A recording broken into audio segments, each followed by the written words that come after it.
so high I'm hypnotized. What's up is down, what's left is right. Chasing stars and holding you. I can't see the end, but we'll see it through.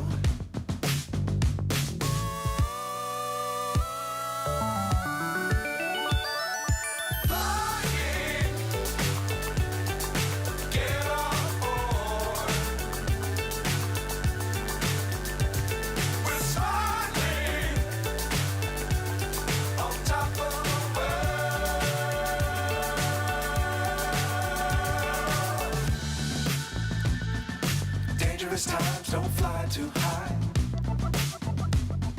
Be sure to keep the ground in sight. Fly forever if you keep it tight. Love the world, but keep the sky on your mind.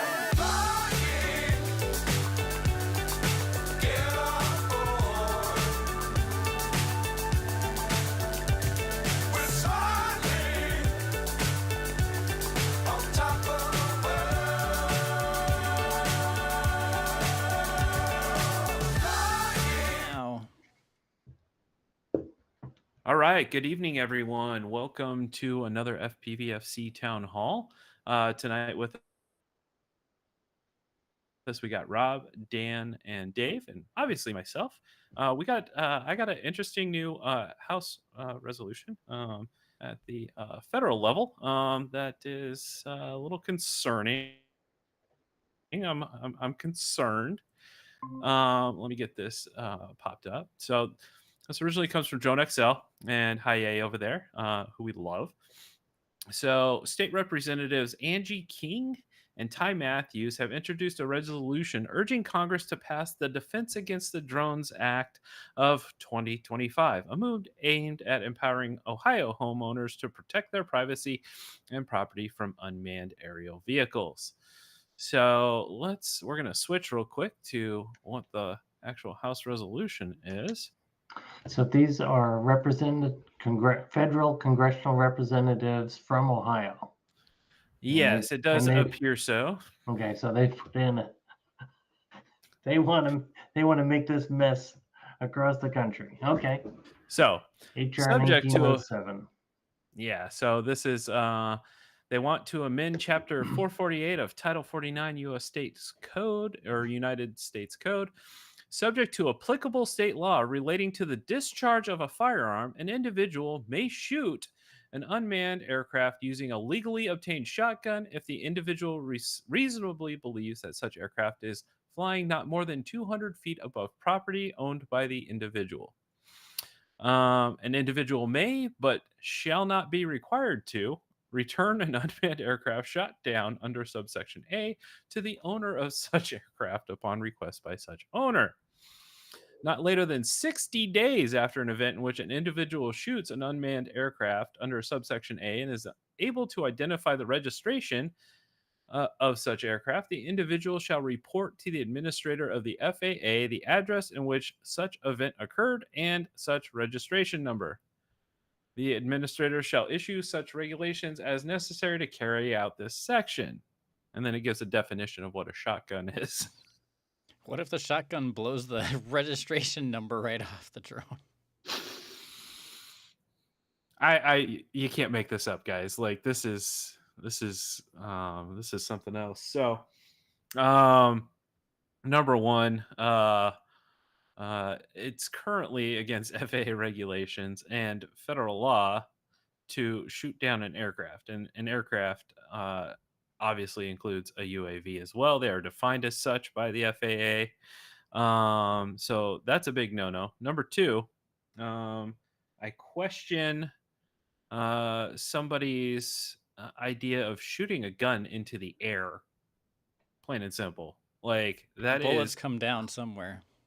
They always come down somewhere.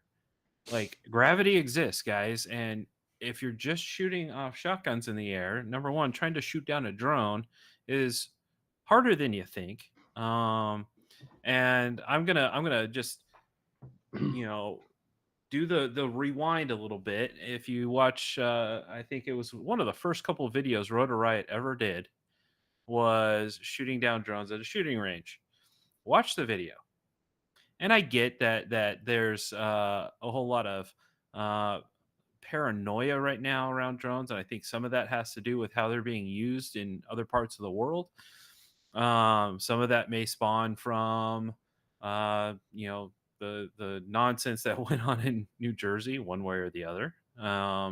But at the same time, this is horribly a bad idea. It's horrendous, and I just So, so And they're Go go only ahead. saying you can shoot a shotgun. You can't shoot a rifle? 22 or a pellet gun or a 30 Nerf Correct. gun or a 308 or a Barrett. So yeah, it's just a shotgun. So obviously this isn't law yet. GovTrack puts this. Obviously we want to look at this. So it was introduced on March 6th. 2%. So this is slightly higher than the 1% that we normally see for stupid ass shit. Pardon my language. But yeah, this is something else. I can't even with this. So anyway, switching back to Drone XL. The legislation responds to growing concerns over drones flying near residential and agricultural areas, spotlighting a critical issue for drone professionals and recreational pilots navigating evolving regulations. The resolution calls for Congress to pass H.R. 1907, a bill that would allow homeowners to legally use a shotgun to disable a drone operating within 200 feet above their property. Representative King introduced the measure after multiple sightings of large drones near various structures in her district earlier this year. She highlighted the risks these incidents pose, stating the growing use of unmanned aerial vehicles has led to serious concerns over privacy, property rights, and public safety, particularly when drones operate at low altitudes over residential and agricultural areas. King also noted specific impacts in her district, adding, "In my own district, we've seen incidents where drones have caused alarm among property owners, threatened livestock and crops, raised significant cybersecurity and surveillance concerns due to foreign manufactured components." threaten Oh my the gosh, China. crops. So if I fly my FPV drone over a cornfield, it's gonna threaten that corn somehow. Corn is easily threatened, Dan. It's startled. It doesn't like the loud noises. I don't know what it. So, for drone professionals and recreational pilots, the proposed legislation signals a potential shift in operational boundaries. Current federal and state laws prohibit property owners from disabling or destroying a UAV, with violators facing severe penalties, as they should. However, H.R. 1907 passes, homeowners could gain the legal right to take action against drones they perceive as threats, particularly those flying below 200 feet, equivalent to about 2/3 the height of a typical cell tower. So, yeah, this is horribly bad idea.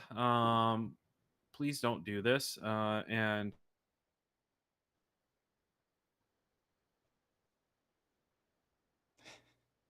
Josh has paused briefly.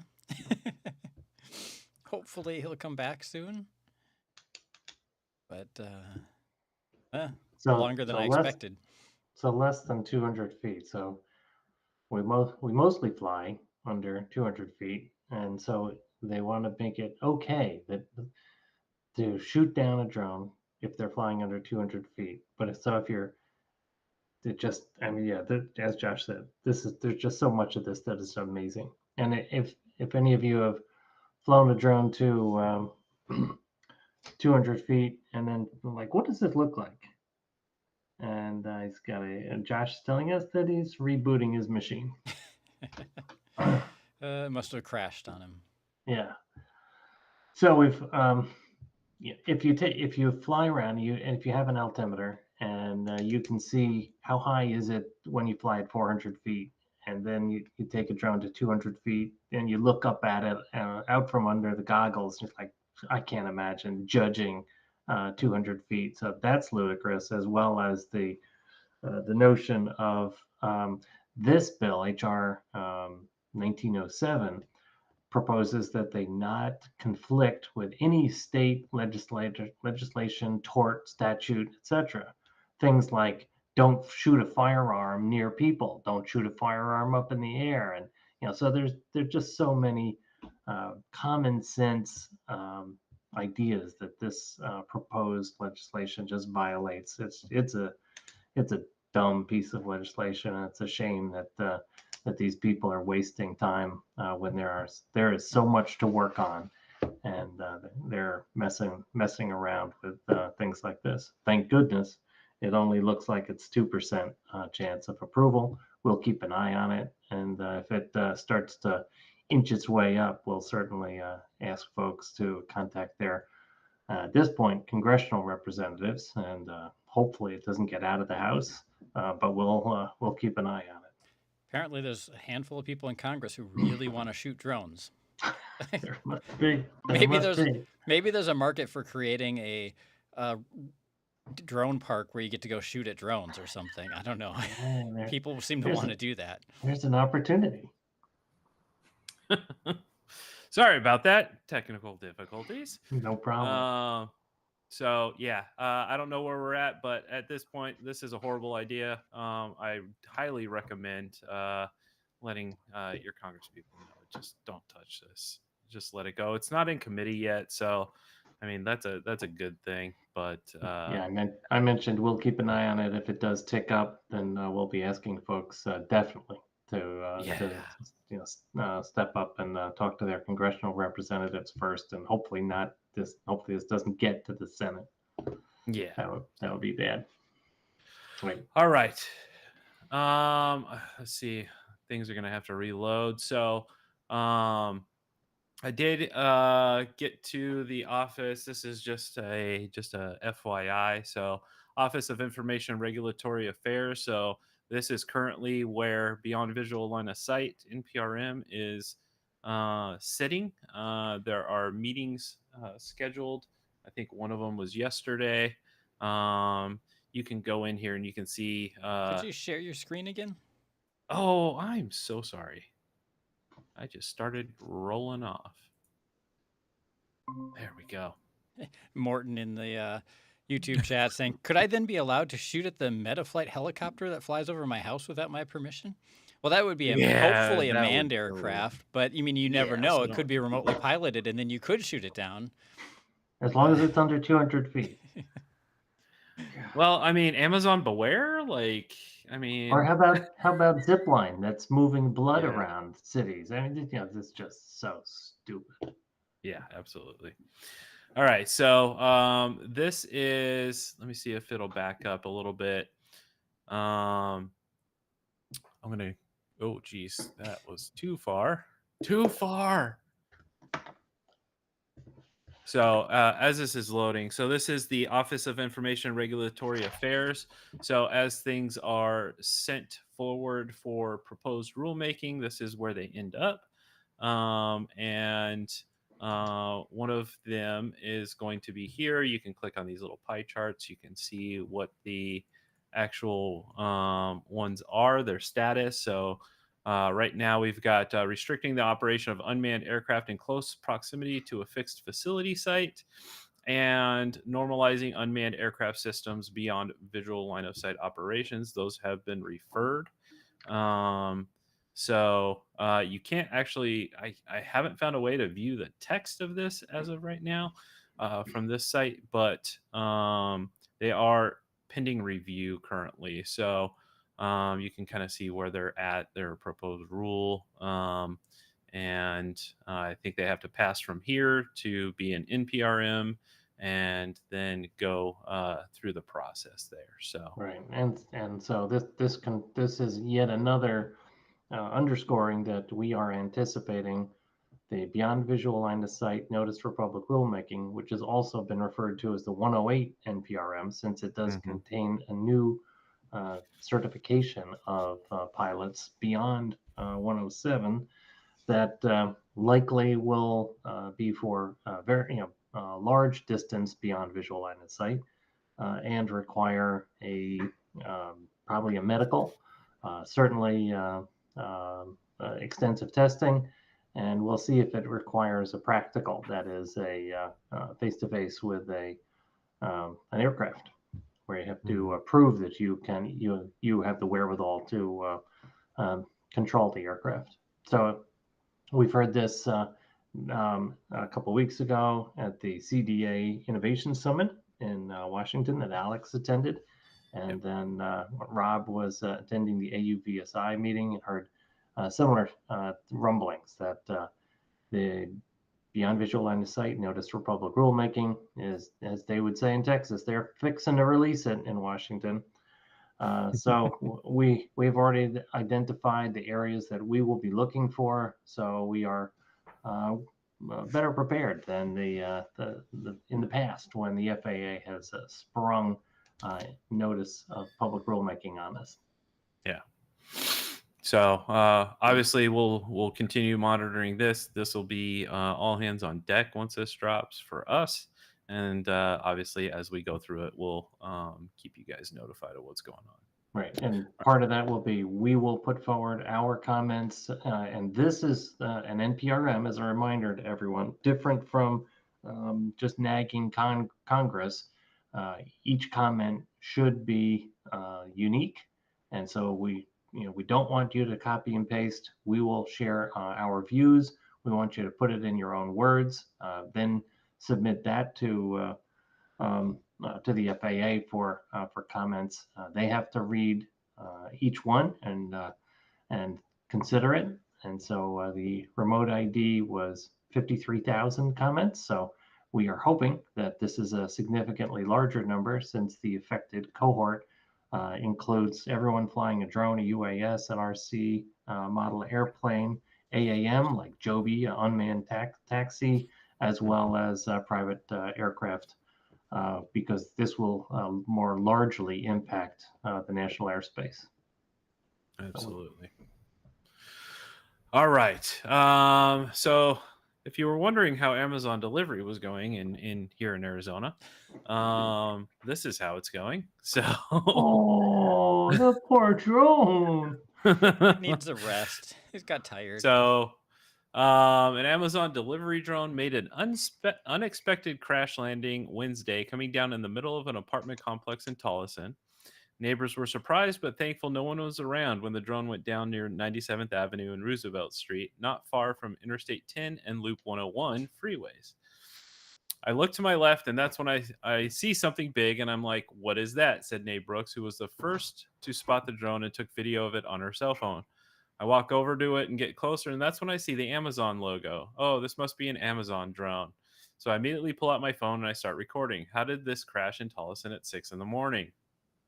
A few weeks ago, Amazon launched its Prime Air drone delivery service in Tolleson.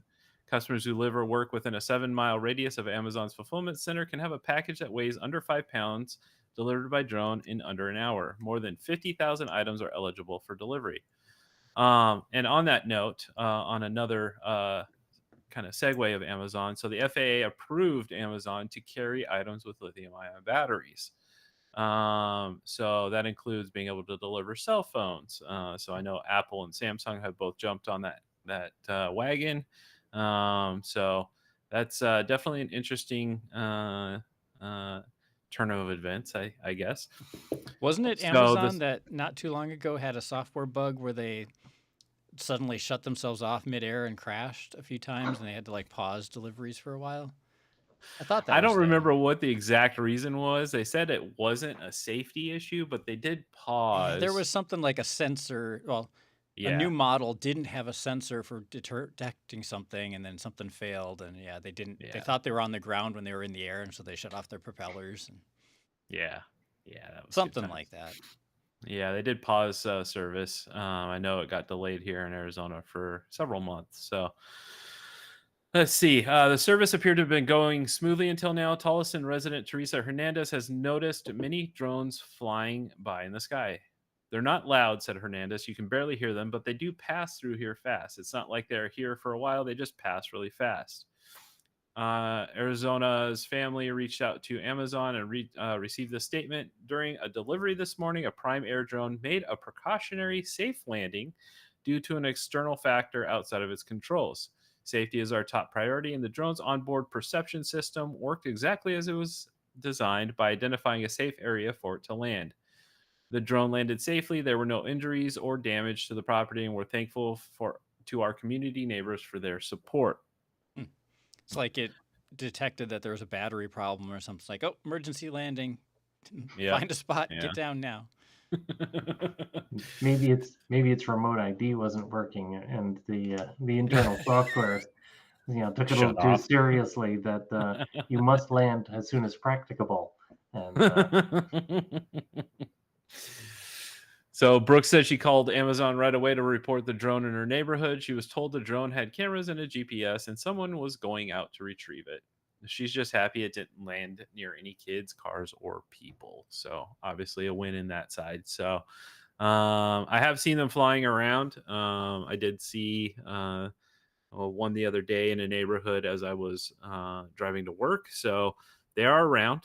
They are large. You can't miss them. I was probably half a mile to a mile away and could see it pretty clear as day. So obviously I have nothing yet on how loud they are or anything, but obviously, people who are nearby say they aren't. But I know that's been a complaint in the past in other cities. So definitely interesting there. So we'll see what continues to happen as they roll this out and continue running the program here in Arizona. So, all right. Oh, geez, everything's breaking. That's fun. Let's see if I can get this back here. There we go. All right. So, Marine Corps releases new details on drone competitions coming to bases around the world. I thought this was interesting. 5 Marine Corps bases will host drone competitions to test Marine teams from across the fleet on hunter-killer drone employment, speed, and agility, with the first event occurring at Quantico, Virginia in November. Is this different than The the Marine thing Corps- Alex is eating with? It is, yes. But similar? And It's different. I did have access to this before. So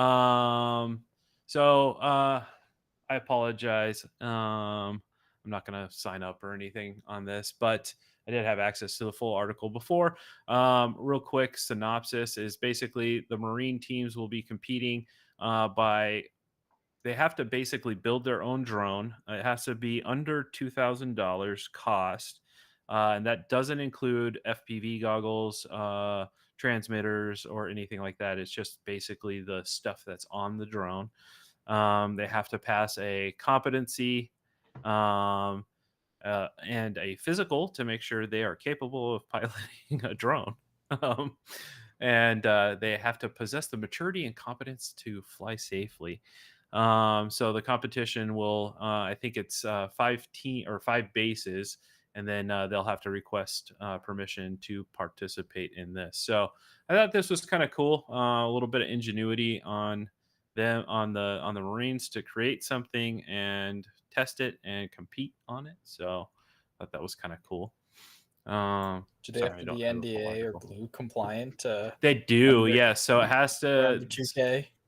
So it has to have legal components, I think, is the way they stated it. So I'm going to assume that that's going to be NDAA compliant. So no DJI FPV, no Chinese components. Right. So Alex, your take is that hitting that dollar limit will be difficult. Do you agree? Maybe, because there are some flight stacks out there that are NDAA compliant. That I think you could probably. I think the tough part is getting decent propellers. I think the only place that you could probably get them that's made in the U.S. is APC, and they don't really make propellers for racing drones. Yeah. What do you do for the FPV part? There's analog. There's the Fat Shark NDAA camera, and then you can, if you want for video transmitter, that's NDAA. You could use the Immersion RC one because that's made in Croatia. And if you used Ghost hybrid system, you could use the Orca radio. And then you have the hybrid board, which is Ghost already, and it has the analog video transmitter. So you might be able to do it. And you could even use the Orca stack, which is about 150 pounds, I think. So like $170 US. Going up So- all the time. 133 this morning, I Yeah. think, was the pound sterling. Yeah, I don't remember off the top of my head, but It's the right number. I'm just estimating. So noticed all these Marine teams. Alex, for a modest fee, would be happy to consult with you on components you can buy. I think I just gave away the build. Yeah. Well, I mean, it was vague. It felt vague, I mean, you could make a business out of this. It's fine. All right. So, Flytrex and Wing launch first UTM-enabled drone delivery collaboration in the U.S. So, new milestone in Dallas area marks the first use of real-time automated coordination between commercial beyond visual line of sight operators. So, Flytrex and Wing recently announced their shared implementation of the UTM Strategic Coordination Standard in the United States, with the first of its kind application into daily flight operations near Dallas, Texas. Part of a broader industry FAA collaboration establishing the foundations for a national UTM ecosystem, the two drone delivery companies are first among several drone operators to further integrate into the airspace by automating the separation of commercial drone flights in low altitude shared airspace. According to their recent press release, this is the first time multiple beyond visual line of sight drone operators are leveraging UTM services for commercial sustained operations. By sharing their flight plans and strategically coordinating drone paths, Flytrex and Wing aim to model a scalable approach to drone delivery built on collaboration. Unmanned traffic management is the backbone of a scalable drone delivery ecosystem, said Yarif Bash, CEO and co-founder of Flytrex. It allows multiple operators to fly safely and efficiently, even in densely populated areas, by mitigating drone-to-drone collision risk. We're proud to work alongside Wing to pioneer a new standard for airspace coordination built for scale. This is yet another milestone for the UTM operational evaluation, leveraging core principles of U.S. aviation innovation, said Margaret Nagel, Vice President and Global Head of Policy, Regulatory, and Community Affairs at Wing. By leveraging the benefits of global standards, we will increasingly see multiple drone services sharing the same overlapping airspace and operating at scale. For Wing, this is how we deliver more goods to more people right when they need it. So pretty cool that they're piling this out. They're sharing information amongst companies, and I think this is kind of what the goal of UTM was, so that there's a shared way of deconflicting the airspace for drones, right? So, And this has been our view of this is how Google is going to monetize delivery drones. They own the aircraft design. They have flown way over 500,000 delivery flights. They've got a lot of experience in building a great series of aircraft. They are now a UTM provider, or an RSS, so they're providing the UTM air traffic control, if you will. So if you need drone delivery, why not just call Google, and they're creating the entire ecosystem, the aircraft, the air traffic control, the logistics, with a lot of intelligence and a lot of thought about how they design the whole system. So it could be interesting to see how they what they charge, if they can make money at this. But boy, they sure have. They continue to impress and to provide products and tie-ups like this with Flytex, to me, demonstrates more skill from Wing. So definitely one to keep an eye on. yeah, absolutely. All right, last but not least, if you've been here for a minute, y'all know how I feel about NASA quadcopters. I absolutely love them. NASA drones. There was the Ingenuity on Mars. So this is going to be a quadcopter to explore Titan's, the moon of Titan. So it's going to be a car-sized quadcopter rotorcraft set to become the first UAV to explore another world. Technically wrong, but targeting Saturn's moon Titan in a groundbreaking 2028 mission. Aiming to land near the 50-mile-wide Selk crater, Dragonfly will investigate Titan's organic-rich surface to uncover clues about the prebiotic chemistry that may have sparked life on Earth. As part of NASA's New Frontiers program, this ambitious project will leverage lessons from the Mars Ingenuity helicopter to navigate Titan's thick atmosphere, hopping from site to site to study the moon's potential as a chemical laboratory for life's origins. With a launch scheduled on a SpaceX Falcon Heavy and an estimated arrival in 2034, so we're going to have to wait 9 years I don't want to for wait me that to. long. I know, I don't either. Dragonfly promises to redefine our understanding of habitability in the solar system. So Titan, Saturn's largest moon, is a unique destination due to its Earth-like features and rich organic chemistry. Larger than Mercury, Titan boasts a substantial nitrogen-methane atmosphere, 50% denser than Earth's, with rivers, lakes, and seas of liquid methane and ethane and organic dunes near its equator.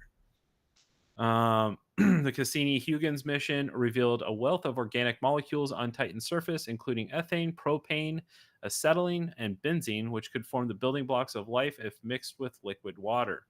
Selk's crater, the mission's primary target, is particularly interesting. It was formed by an asteroid impact. It likely created a temporary liquid water pool that persisted for hundreds to thousands of years, potentially mixing with organics and elements like silicon and phosphorus to form a primordial soup. While Titan's frigid temperatures of minus 292 degrees Fahrenheit, And I thought it was cold in Minnesota, flying drones. Right? Make it inhospitable to life as we know it, its untouched chemical environment offers a window into Earth's prebiotic past.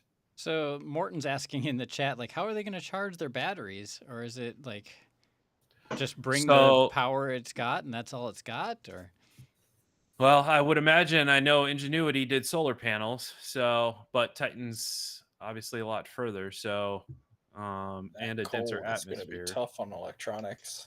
Yeah, batteries don't. Well, the batteries we use don't like cold. Maybe they've got something different. Mm-hmm. So I do know. So it says, let alone charging batteries in the cold is usually not a good thing either. But yeah. So maybe it's car size because it's bringing all the power with it. I mean, maybe they'll just bring down a little. Powered. Bring down a little. Well, I was thinking bring down a little oxygen. You got all these lots of volatile materials. Right. And we've created another small sun. So it is a car-sized quadcopter, so that's going to be a big boy. But Titan does have a denser atmosphere, but lower gravity, which would help than Mars. So that would help. Yeah, both. So denser atmosphere and lower gravity. Yep. So that'll be pretty cool. So we'll have to wait 9 years for this to. I should just build my own and fly it there first. I do it. The latency to Titan's got to be terrible though, and Mars is awful. But I'll just go with it so I can control it with less latency. Well, pack something warm. Minus 292 degrees Fahrenheit. Yeah, that's good times. All right, that's all I have for the news this evening. Super excited about a new space drone. Absolutely love that. And hopefully in 9 years, we'll all be geeking about it together. So, Dave, what do you got for us this evening? I just wanted to highlight a couple of things about the way we're working. We talked about it in early 2025 that we were going to attend a number of different events with an objective of networking, getting to know other folks who are part of our governmental affairs effort. And as we mentioned, Alex went to a Commercial Drone Association Innovation Summit a couple of weeks ago. Thanks to Alex, we were then, and Alex, don't let me, I want you to detail this if you can. We spoke to a Department of Commerce people as a follow-up to that meeting. So because Alex was there, followed up with the organization and met there. In addition, Rob was at the event. Let's see, I'm gonna get it right. I wrote it down. The the AUVSI Exponential in Houston last week, and in addition to representing FPVFC, he was representing his local law enforcement and was on no fewer than 5 panels. So thank you, Rob, for attending that, and lots of good feedback from that event. So I think this is working. We're seeing people, we're getting out there. We are a known entity within recreational UAS, and certainly the FAA knows us. And now folks in Department of Commerce know us, and positive reaction there. We may be going to the Commercial UAV Expo in Las Vegas in September, and I'm booked for Rotor Riot Rampage, which is in Barnwell, South Carolina, October 16 through 19. So my thanks to our members. We've said again and again, this is what your membership dues allow us to travel to events like this. And if anyone has ever staffed a business show, this is not a perk. It's long days, and for me, it's very difficult because you have to smile all day and be pleasant, and that's really hard. but it's you have to be on. It's exhausting. And I'm really grateful to these guys that they're going to these events and making the good contacts and going up and meeting people and introducing themselves and getting it done. So really appreciate it. Okay, So save the from date. From a YouTube August chat. 2. Excellent. Thank you. That way we got a race in the Albany area mentioned on August 2. I think that is.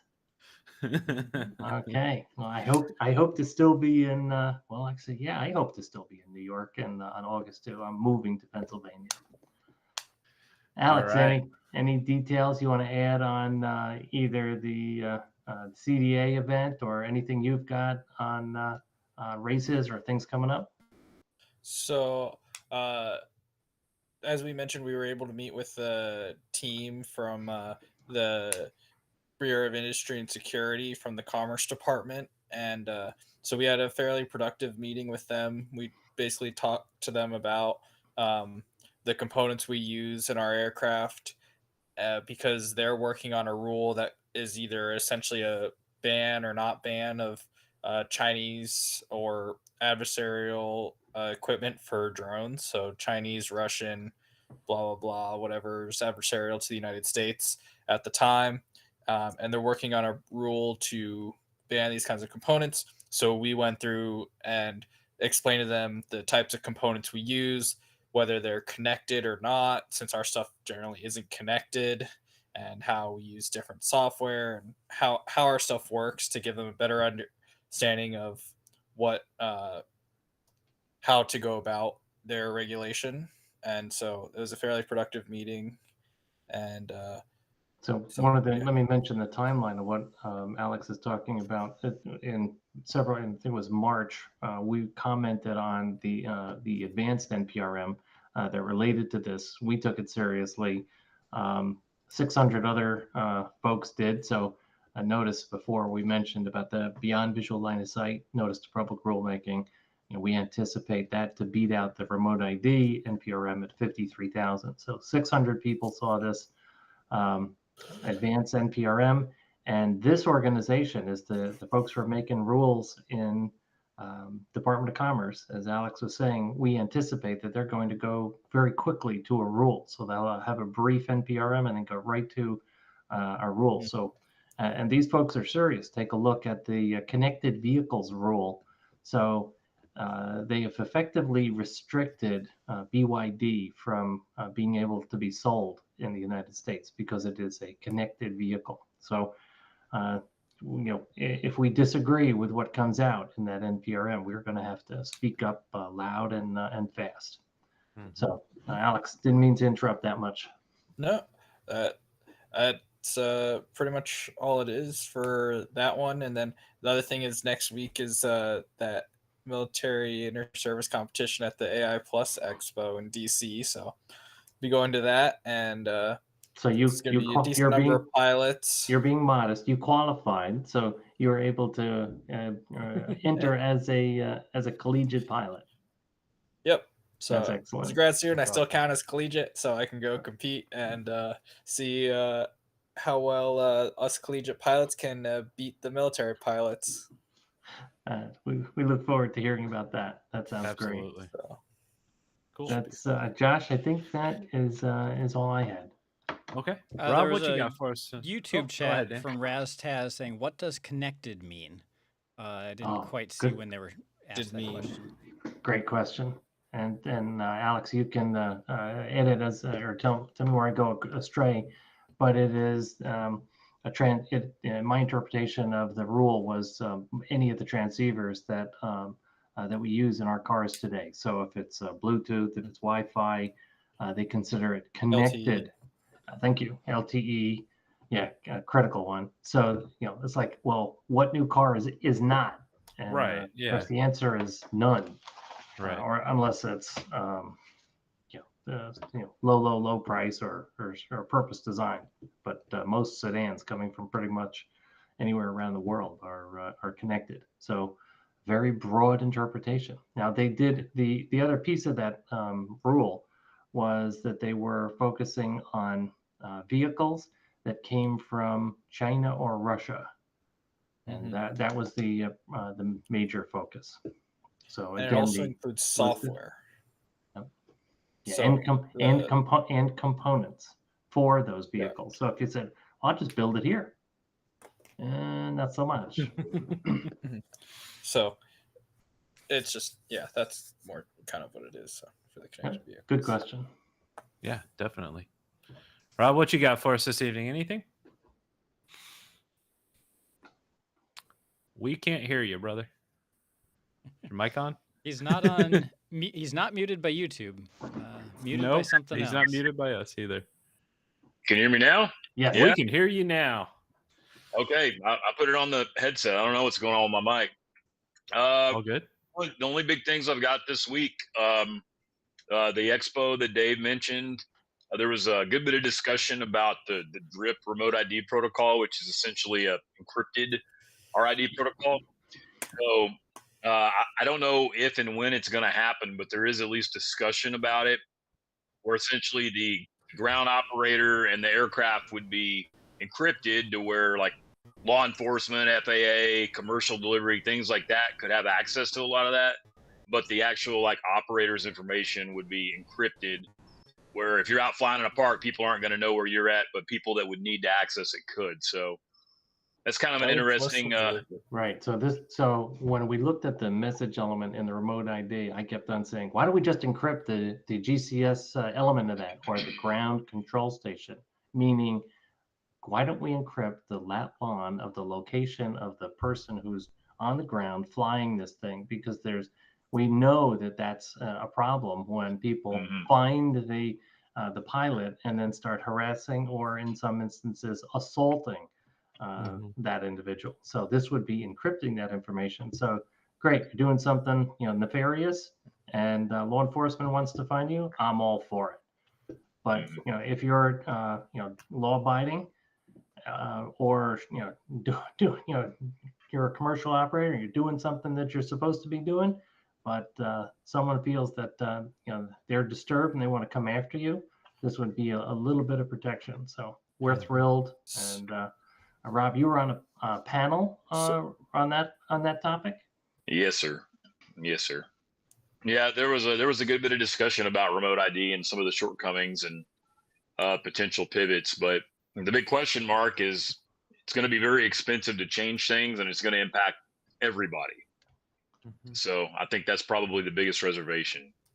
Yeah, to me, that's okay from a perspective of we're working on in the ASTM remote ID working group of the next version. And the way that happily it's working is we're going to announce enhancements, but remote ID systems that are in the field will be grandfathered.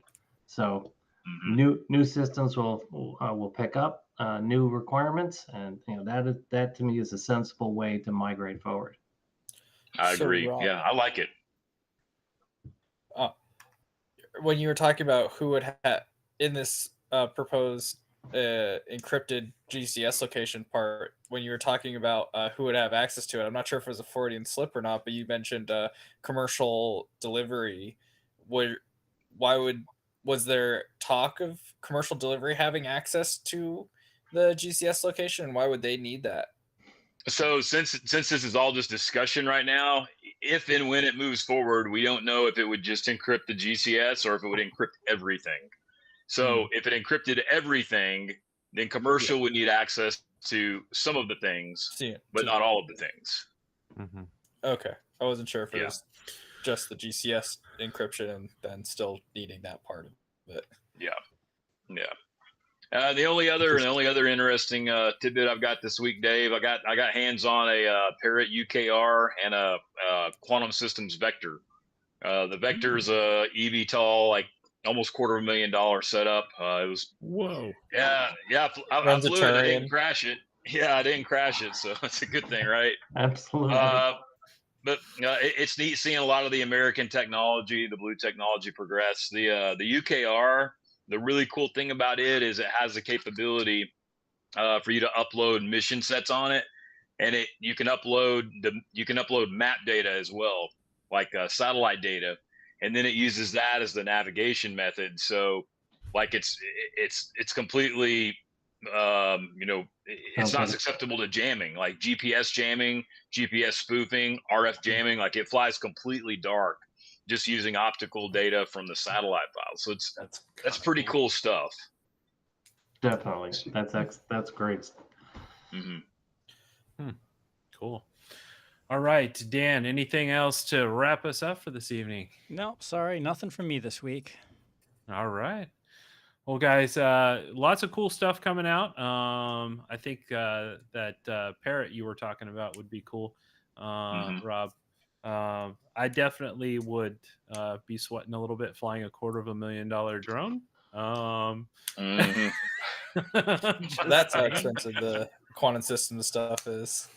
Oh, geez, that's crazy. But all right, guys, thanks for joining us this evening. Obviously, we'll keep a close eye on things that roll out. Hopefully, we're not shooting drones out of the sky with shotguns. Or using reasonable force as recommended by the Florida legislature. Jeez, crazy. And then obviously beyond visual line of sight is definitely on our radar. So some interesting things coming up. Hopefully we'll get wind of all that soon and we'll be able to dig in, let you guys know what's going on, give you the information you need to respond. And just keep in mind, and we'll start planting the seed a little early, guys.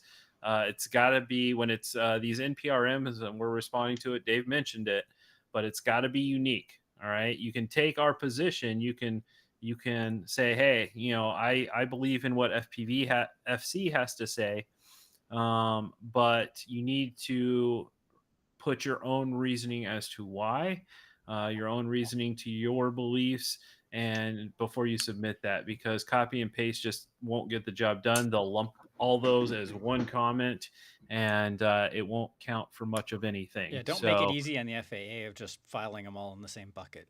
Make it hard. Make their job hard. And the other piece is that we'll be encouraging everyone to be respectful and productive. I mean, if you're just angry, don't bother. But if you have something, a good constructive criticism, good. Then we want you to comment on it in a respectful manner, in a productive manner. Yep. But beyond that, guys, thank you for joining us this evening. We appreciate you. Great questions tonight. Absolutely love it. Dave, hopefully we'll see you fly a tiny trainer.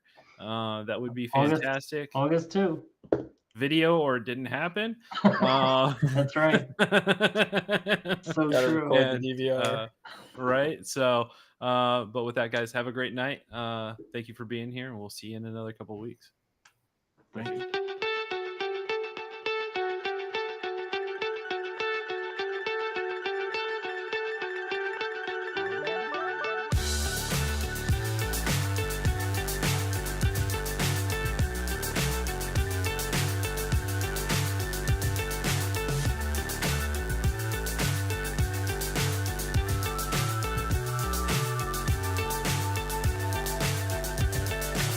So high I'm hypnotized.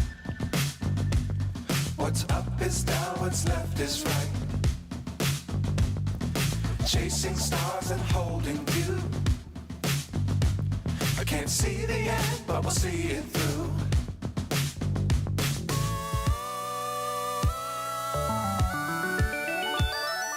Flying, get on board. We're smiling on top of the world.